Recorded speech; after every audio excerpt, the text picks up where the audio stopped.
Hey guys, talking about general range of motion for athletes. That's this week's topic, and how we're gonna think about that is every athlete, every sport has different demands. So some sports, it's actually a little better to be tight in certain spots. However, if you're not training for professional to level, if you're not truly trying to maximize that extra last tenth of a bit of a second, and you're doing this for fun, for fitness, if you're doing something like cycling, which puts us into this kind of hunched forward position, right, you're gonna start to lose range of motion doing the opposite.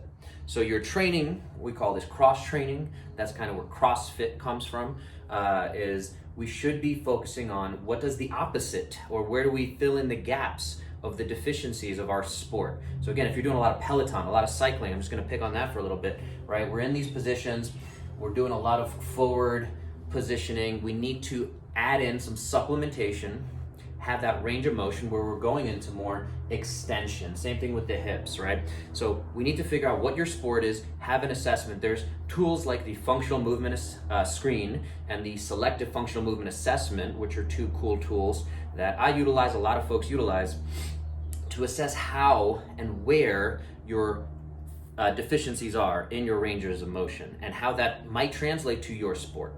Bottom line is you need an assessment to get figured out what it is we want to do with you. If you haven't had an assessment and you're just doing the sport, even if it's something as simple as running, right? Running doesn't require a lot of range of motion. We all can kind of do it. This doesn't require a lot. However, again, in terms of our overall joint health, our longevity, avoiding total knee replacements down the line, things like that, we want to really think about where can we get more of that full range of motion? Can we get our knee to our chest?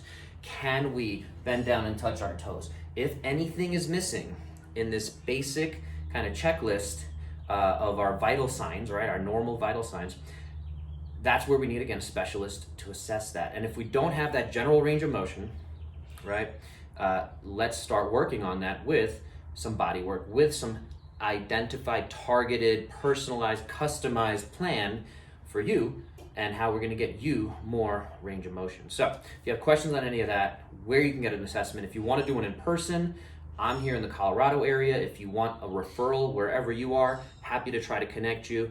If you want to do it virtually, that is something I offer, 21-point kind of head to toe virtual screen. So you can see the videos, send me this, how's your neck moving, all the way head to toe, and then we can talk about it and figure out what the plan is for you. So let's figure it out. Let's get you moving better, especially if you're an athlete, you consider yourself an athlete. We should all be some version of an athlete if we're working towards living a longer, healthier, more productive life. So think about it, leave some comments, subscribe, smash that like button, all that good stuff. We'll talk to you guys next week.